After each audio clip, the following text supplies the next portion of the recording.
You are listening to the Why Smart Women podcast, the podcast that helps smart women work out why we repeatedly make the wrong decisions and how to make better ones.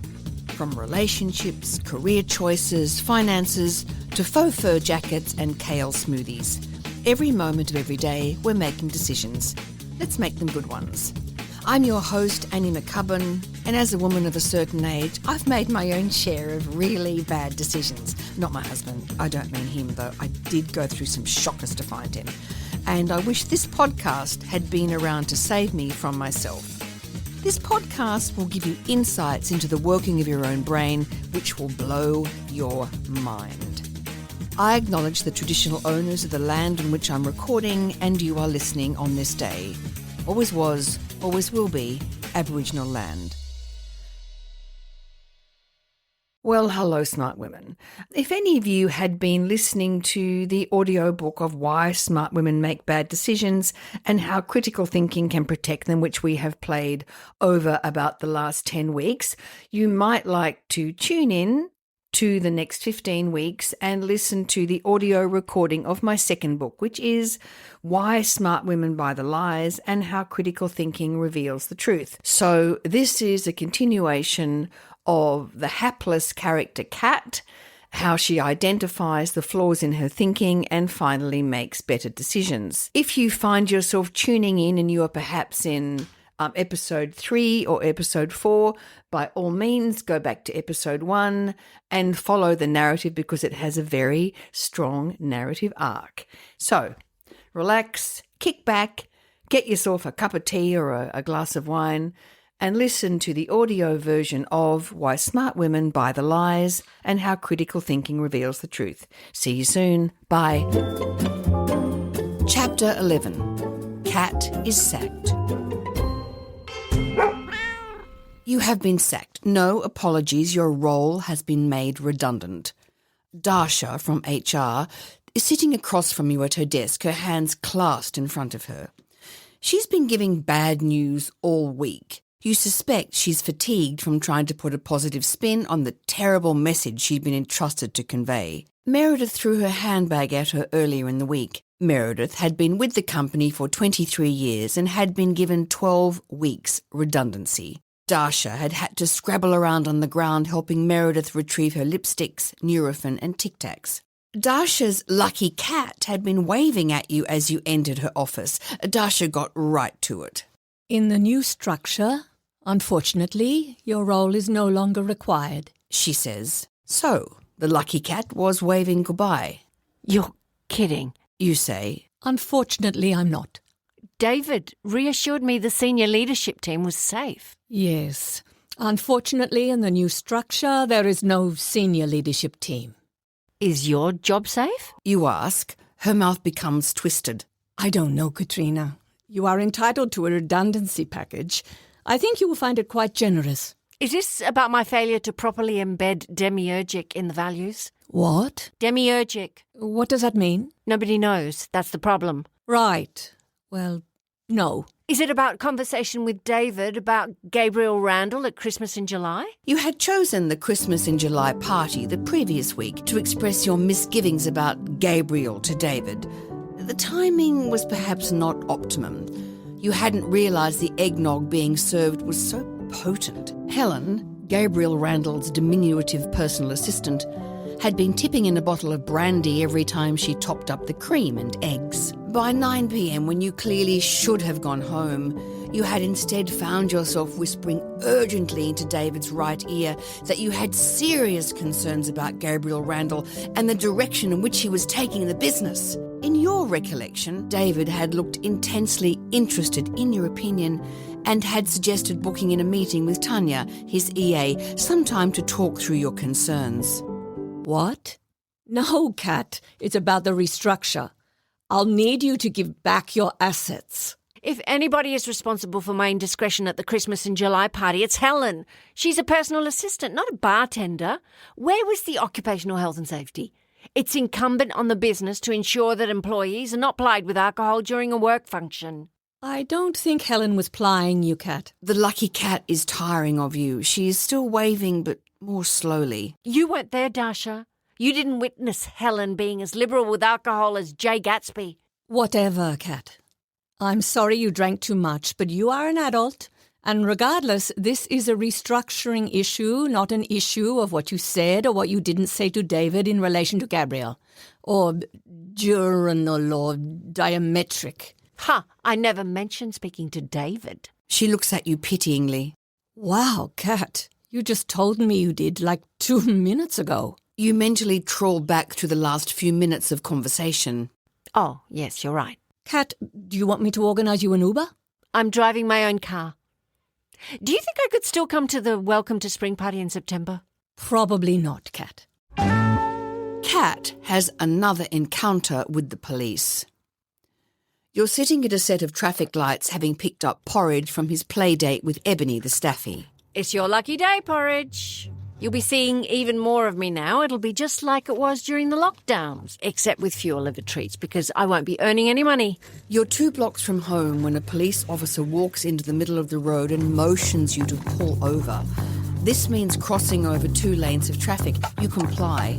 He approaches your window. Porridge throws himself into your lap and lunges at him. Wind your window down. The officer says. Porridge starts barking. It's not really winding anymore, is it? You say, smiling. It's just pushing a button. He doesn't smile. Are you aware you're driving an unregistered vehicle? No. You push Porridge back to the passenger side. This is an unregistered vehicle. May I see your licence, please? Porridge's barking reaches frenzy level. I'm sorry, I couldn't hear that. What did you say? You grab Porridge's muzzle and clamp it shut with your hand. This is an unregistered vehicle. May I see your licence, please? No, that can't be right. Listen, He says, putting his hands on his knees and leaning towards you. this conversation is being filmed. He gestures to the small camera on his hat, which is pointing at you. Everything you say is recorded. So I'm telling you, this car has been unregistered for 2 years. Also, your dog should be restrained. Your heart starts hammering. Get out of the car, please. You get out slowly, showing your hands and closing the door in Porridge's face with your foot. What are you doing? Demonstrating I have nothing in my hands. I'd be very surprised if a middle-aged woman from the northern beaches were carrying a gun. Middle-aged? Middle-aged? You're 36. Just because he's about 12 doesn't mean you're ready for retirement. You hope no one from the neighbourhood sees you being treated like a criminal. You look over the road. Of course. There's Ria, Mrs. Kovačic's friend, standing on the pavement, shopping bag in hand, watching you. Can I see your licence? The officer repeats. You pull your phone out of your wallet and hold the picture of your licence in front of him, pointing to your birth date. Okay, thank you. Yep, You say, tapping the birth date with your index finger. I'm a child of the 80s. Yep, okay. So a bit young to be called middle-aged. Now, you must drive straight to the Transport Authority Centre, get a pink slip and get registered. Do not divert, do not go home. Do not pass go. You don't know what the ramifications of driving an unregistered car are, but you do know Ryan Schmidt had so many unpaid parking fines he did a stint in jail. When he returned to work, he looked haunted. I won't divert, officer. Prison's not for me. He looked perplexed. You're not going to prison, just get your car registered. Yes, officer. One more thing. What breed is your dog? He's gorgeous. Porridge had stopped barking and was trying to stick his nose out the small gap at the top of the window. He's a Groodle. Wife wants a dog. I don't want some wimpy thing. I want a proper dog, like him. He's a proper dog. He goes over to the car and pats Porridge's nose. You should get one. Your wife would love it. Hey boy, what's happening? Porridge whines and licks his hand. If you go to jail, I'll mind your dog. He looks at you and smiles. I was fired today. Oh, I'm sorry to hear that, but a young lady like yourself won't have any trouble getting another job, I'm sure. He turns, gets on his bike and leaves you standing there. Young lady? Well, now, that's more like it. You look over the road.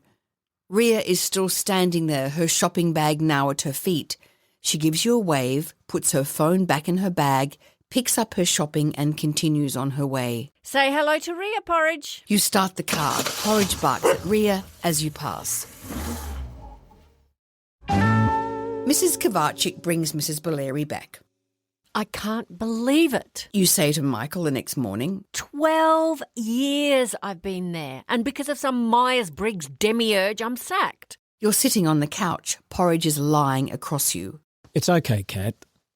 I survived going from corporate to council. Also, you have savings and I'm here, I'm working, I can pay your mortgage. He's standing in the kitchen in his pyjamas. You want tea? Yes, please. The policeman called me middle-aged. I'm probably too old to get a job.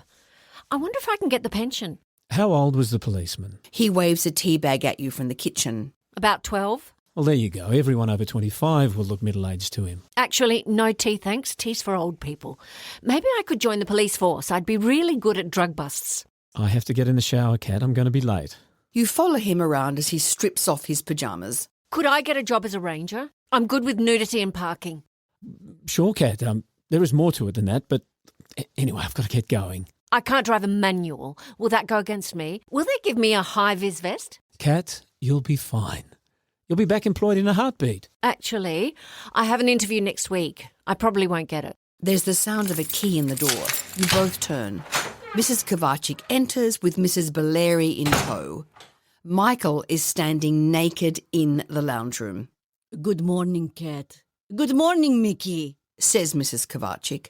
Michael grabs a pillow off the lounge. Hello, Mrs. Kovacic. He says, backing into the bedroom. You're fired, says Mrs. Baleri. I told you last time something bad was going to happen. I saw it in your future. How did you know I was fired? She shrugs extravagantly. I told her, says Mrs. Kovacic, pulling her phone out of her apron. How did you know? I heard you telling Porridge. Anyway, Mr. Yi goes to God, says Mrs. Kovacic. They both cross themselves. Mr. Kovacic has stroke. There's the scam business. There's the near-death experience with the hairdryer. Then you were nearly killed by a garbage truck. You lose your job, you are arrested. Curse is out of control. She ushers Mrs. Baleri onto your couch, landing her on Susan's tail. Susan meows and retreats to the bedroom.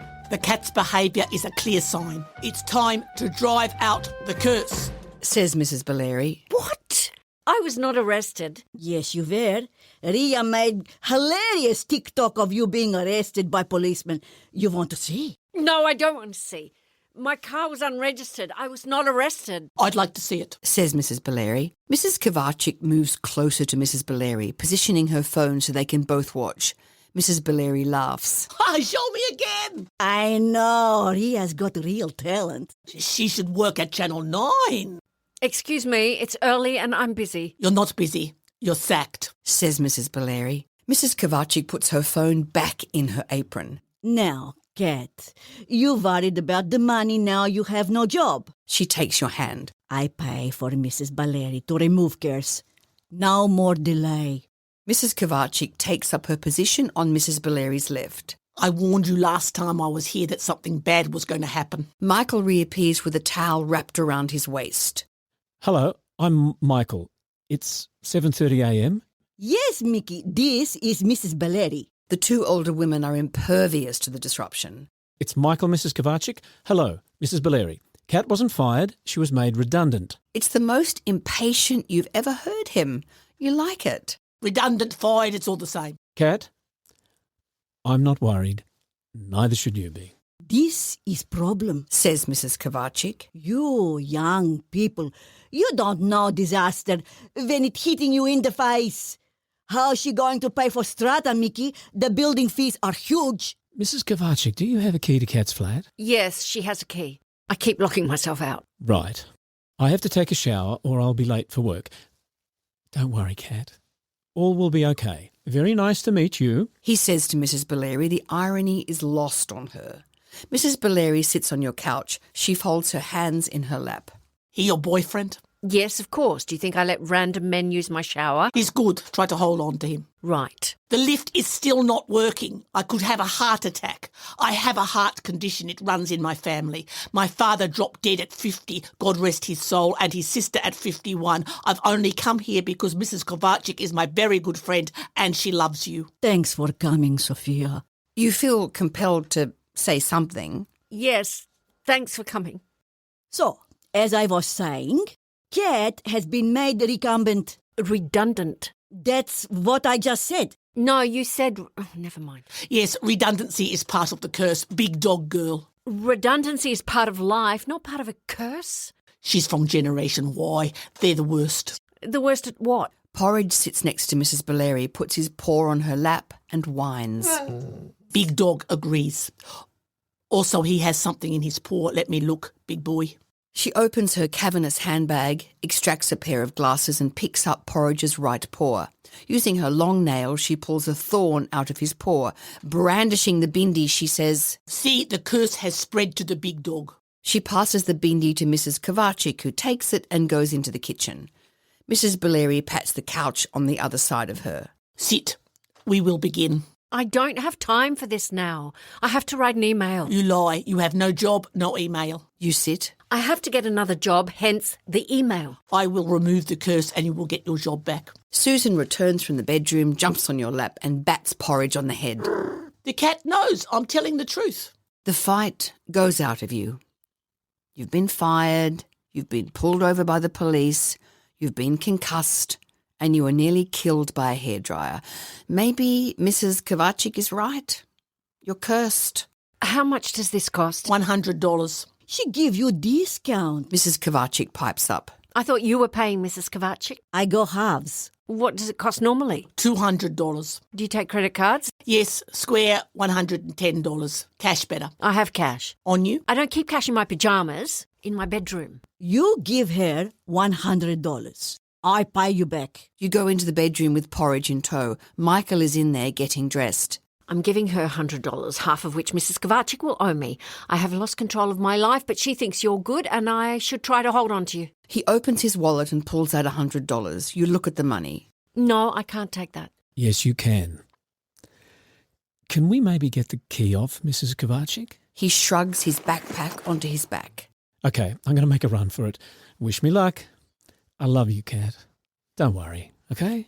You stand in the bedroom, Michael's money in your hand. You hear him jog past the women. Bye, ladies. He says, Bye, Mickey. says Mrs. Kovacic, Bye, handsome. says Mrs. Bellairy. It's Michael. He says as he shuts the door.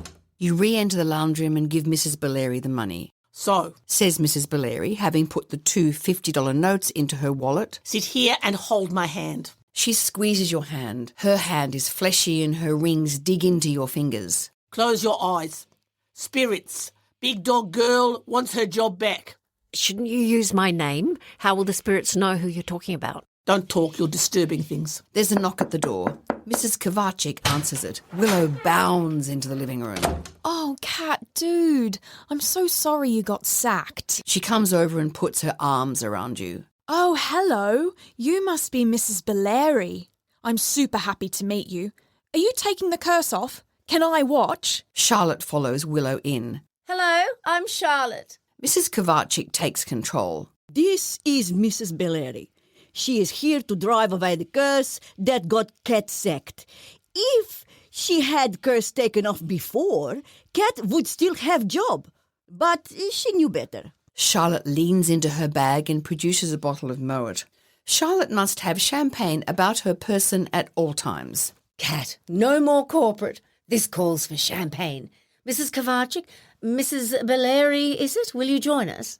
Mrs. Kovacic eyes the bottle. It's been 30 years since she last drunk a Moet champagne toast. It's not even 8 a.m. You say, Just pretend you're at the airport and you're on your way to the Maldives.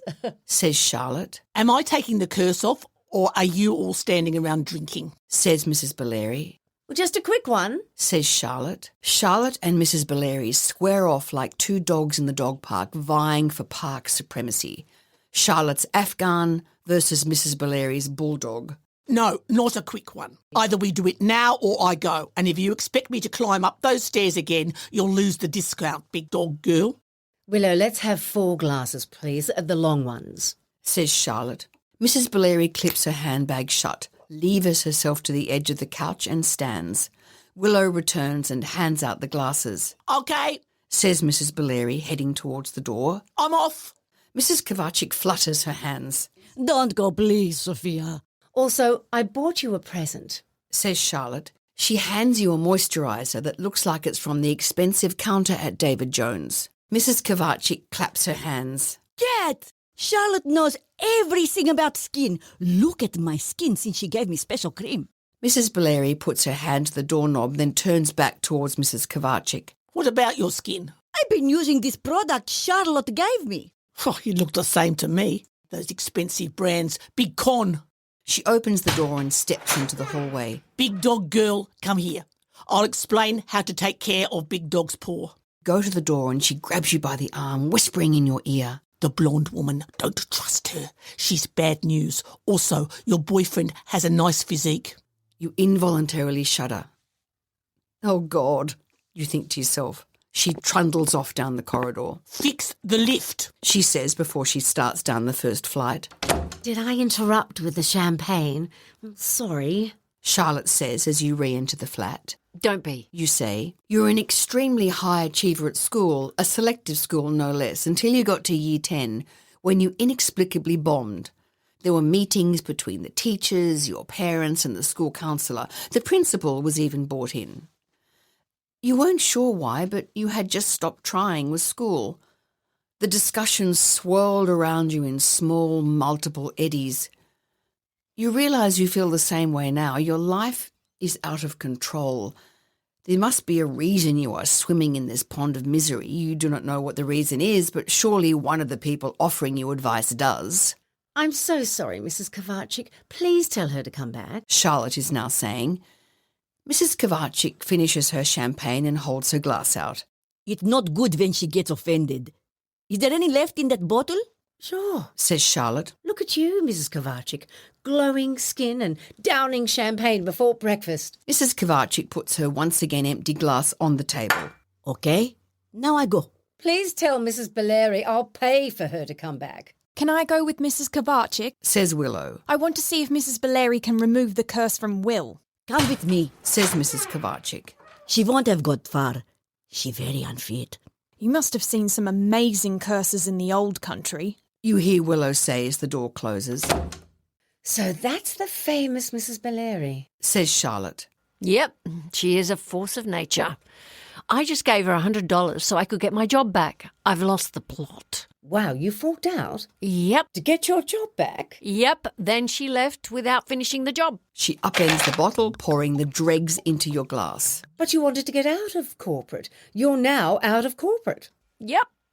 However, I do have an interview next week. What's the job? I don't want to jinx it. Just don't take the first job that's offered. Don't get hauled back into the horrors of corporate life. What I'd really like is to convert a mansion in the country and run women's retreats. Since when? Since this morning. You keen on making beds? It was on Instagram. I found a story about a woman who left her corporate job and converted a country mansion. It looked amazing. You believe what you see on Instagram? Maybe I'll become a world-class athlete.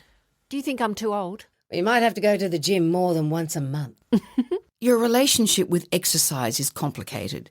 You have been visiting a local gym housed in a gigantic warehouse. The trainer, Tobias, is recovering from a horrendous spinal injury. He walks on crutches.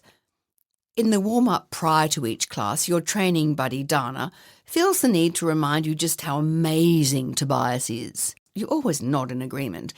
The issue you have is that his inspirational presence robs you of your right to complain. How can you whinge that your knee hurts or you want to vomit after a 30-second sprint on the assault bike when he is a walking example of resilience and positivity? Resilience and positivity are two of your former employer's corporate values. It's not fair to be consistently exposed to them when you consistently fail to embody them. Every morning when your alarm goes off, the litany of excuses commence. My knee hurts. I think I have contagious conjunctivitis. I have COVID. I haven't had adequate sleep and I could fall asleep on the spin bike. I've got too much on. I'll go for a walk later. Gyms are stupid. Then porridge licks your face, so you fall out of bed, resentfully pull on your tights, complain it's cold and head off. Tobias will of course be there, having been up since 4:30 a.m. Hey, Kat. He says. Good to see you. How's your knee? This is the thing about Tobias. He has every right to be dismissive of people's real or imagined injuries, but he is kind and solicitous. Also, you have to admit, maybe it's the endorphin high, But when you get to the end of the workout and he high-fives you and says, "You smashed that, legend." for a moment you think anything is possible. I like the gym. You say to Charlotte, I think I'll become a personal trainer. Okay. See, you have so many options. Any of that champagne left? I could go get another bottle. No, don't. I need to think. you sit and look out the window. I think I want to learn about cryptocurrency trading. Oh, really? Yep. You never know if you never go. Okay. Do you remember the 3 rules? I remember what you said about paper trading. Yep. Rule 2, keep your accounts separate. 3, take a 3-day internet fast between deciding to trade with your hard-earned and taking the plunge. You smile at her. I don't have to think about demiurgic anymore. I'm proud of you, Kat. You don't have to go back and do the same thing. You're smart and brave, and if you want to do life another way, why shouldn't you? Now's the time for you to believe in yourself when you're standing on the precipice. Sounds a bit too motivational for me. You squirt some of the cream she gave you on your hands. It smells like money. At least if I'm standing on a cliff, my hands will smell nice. I think I'll be a personal trainer. Kat undoubtedly has some challenges right now. Expecting our lives to go smoothly is unrealistic, yet it's surprising how ill-equipped we are to manage hurdles when they arise. We often turn to the purveyors of magical thinking, New Age self-help gurus, who are happy to sell us the lie that everything happens for a reason, that if we fire up our manifesting abilities we can rejig our existence and have the life we want and deserve. We may laugh at Mrs. Belleri and her curse-removing rituals, but if we're doing manifesting meditations and creating vision boards, we're accessing the same faulty brain wiring. Kat is aggregating her issues, so she now perceives things to be on a downward spiral. This is a lie Kat has sold herself. We have a habit of seeing things in clusters. We use a heuristic, yes, we really do use these all the time, to try and make sense of our world. If there is a pattern to what's happening to us, it gives us a sense of order. There is meaning. Human beings are extremely uncomfortable living in a random universe, and yet randomness is the truth. As much as we'd like to spin it, things just happen to us. The more we try and collectivize our experiences, the more we muddy the cognitive waters. There is no connection between Kat being sacked and being pulled over by the police or Mrs. Belleri barging into her flat. Yet Kat's brain, primed to look for patterns, has created a link. We are pattern-seeking machines.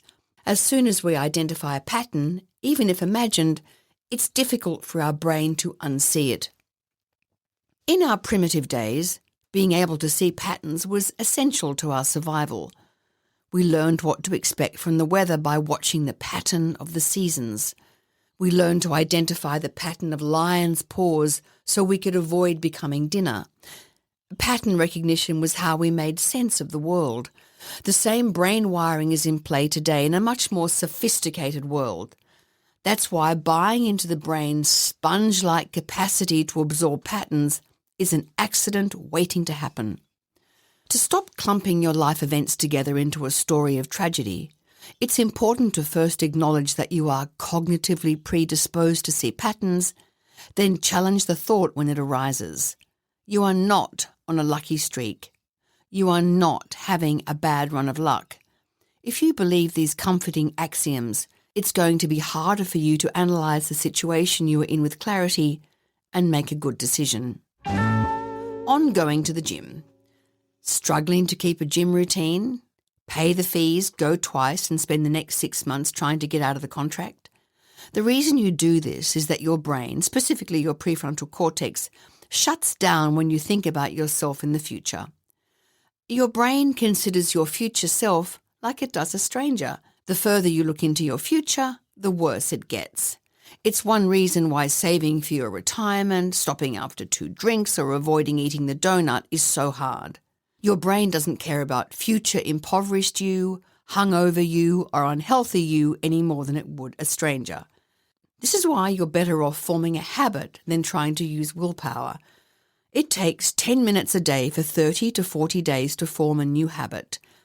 Make going to the gym a thing that your legs just do first thing in the morning. Set up a savings account with a direct debit that you don't have to think about. Remove the donuts from your house. Also, visualizing yourself in the future, trying to feel what it would be like, and telling yourself stories do help to acquaint your brain with future you. Lie detection. You're not on a lucky streak. This is especially relevant if you're whooping it up at the blackjack table. Stop yelling, "Yippee, I'm on fire!" The casino always wins. Go home. Just one more margarita, then I'll go home. You probably won't. Be prepared for tomorrow's hangover. End of Chapter 11.